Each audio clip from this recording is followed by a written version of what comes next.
Hello friends, welcome to my YouTube channel. Today I'm going to tell you a big trick about the iPhone.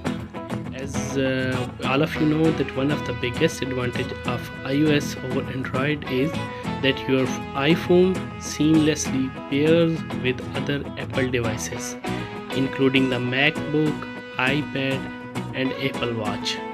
If you want to be able to answer a call or reply to a text message from your laptop, here what you have to do.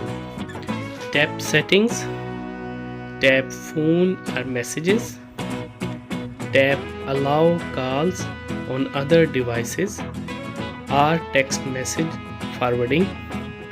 Toggle with which device you would like to receive and send phone calls and messages on. That's it. I hope that this would help you.